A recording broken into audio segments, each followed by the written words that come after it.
We will not be afraid in the future missions which are coming soon, about which I want to say something about in a second part of the speech, so forgive me if this doesn't speak too directly about how the movement, in my view, can begin to take crucial steps forward, but because of the enforced absence of our friend from Turkey, an outrageously enforced absence of our friend from Turkey, I'm going to have to speak again towards the end and address those questions. But we need now to think strategically. We need determination, and we also need to think strategically.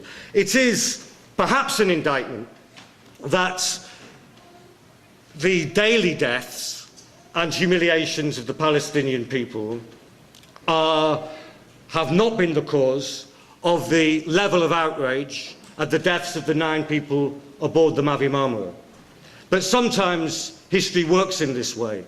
36 years ago, 2 young Jewish civil rights activists from New York headed south, Andrew Goodman and Michael Schwerner, to find themselves murdered alongside a local activist, the black man James Chaney, in that boiling swamp of hatred in Mississippi on June 21st, 1964. It was a grievous loss, particularly for those closest to them, but it served a turning point in the civil rights movement, the wider movement for black liberation. And I believe that turning point is upon us now. The question is not, is this a turning point? The question is on the Palestine, to liberation in Palestine. Our opponents and enemies are on the back foot, but they're running fast to try to get back onto the front foot, and we must understand what they're trying to do.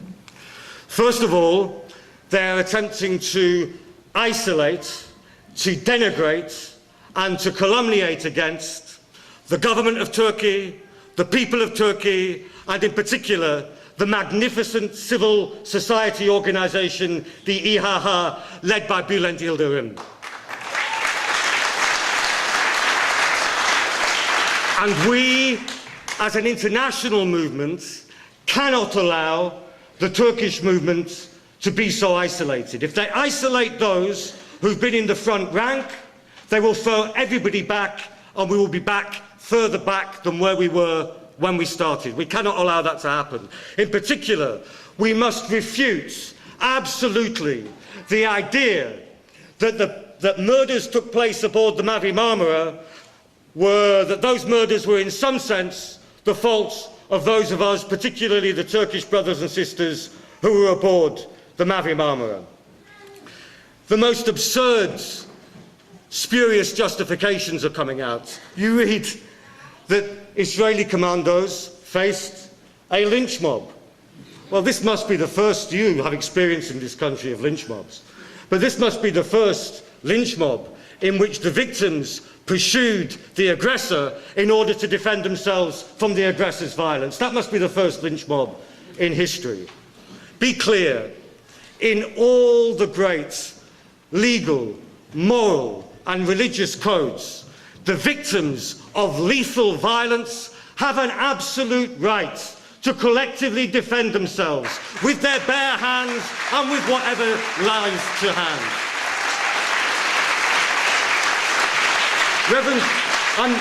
Reverend, I'm minded of what Malcolm might have said about this. Perhaps he might have said, we didn't land on Israel, Israel landed on us.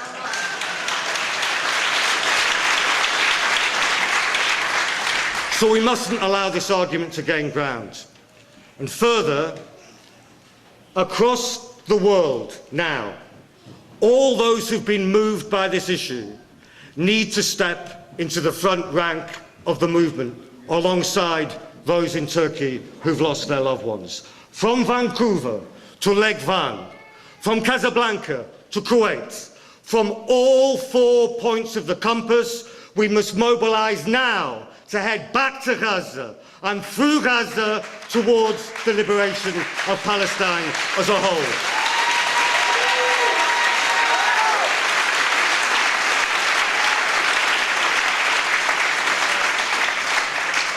This is the Sharpeville and the Soweto of the movement of solidarity with the Palestinian people, not of the Palestinians themselves.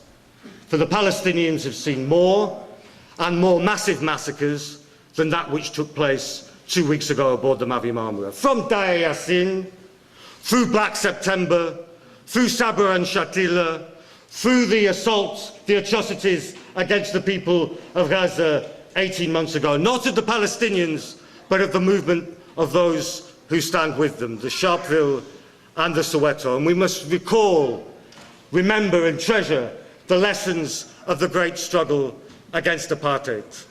There was a time when apartheid seemed invulnerable, invincible, a time when it would say it did not care about UN security resolutions, just as Israel does today. A time when it said that it did not care about any government's attitude, provided it continued to have the support of the United States of America, or at least its government, just like Israel does today. But that was progressively broken down, and apartheid in South Africa was isolated from without and undermined from within. And this is what we need to set in our own minds. You see, I believe that a crucial step now is for those of us who have perhaps been more aware than the average, or more active than the average over this question over these years, to open ourselves wider to new forces, and I think that there are some of them here tonight, who are perhaps addressing this question and looking at this question for the first time or through fresh eyes. People who've been moved as never before by the atrocities on the Mavi Marmara.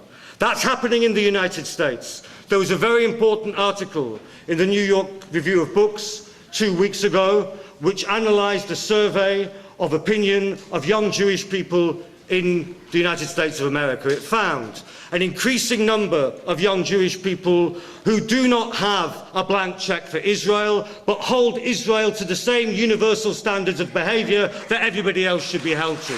This is an important step forward.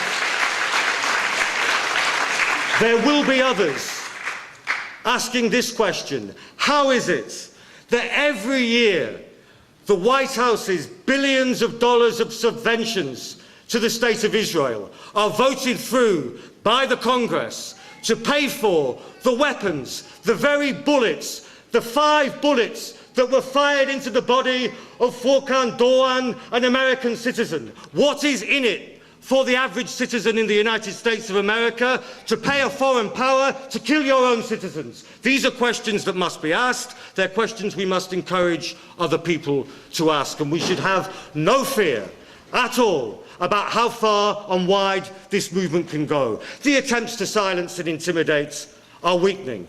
A journalist asked me before this meeting, was I concerned about the protest outside? I said, what protest? I couldn't see a protest for the flood of people who were coming in.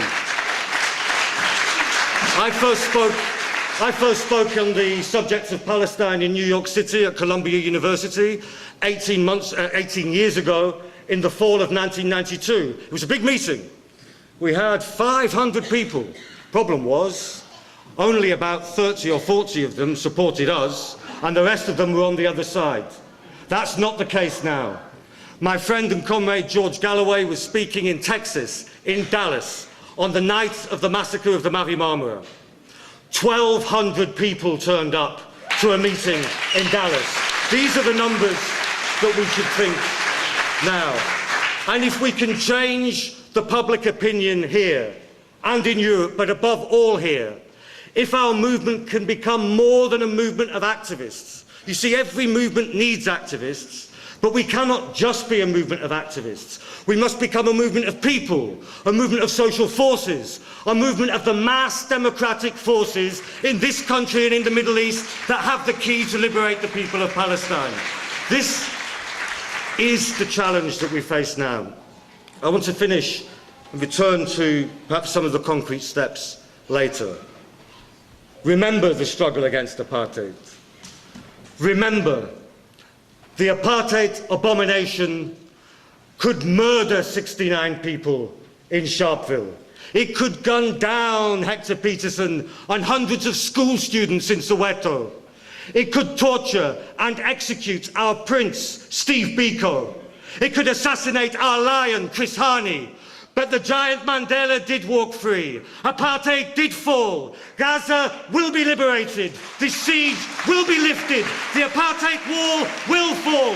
Together, together, to Gaza, through Gaza, to a Palestine, free, sovereign, dignified. Hatta al-Nasr, Hatta al-Nasr, Hatta al-Quds.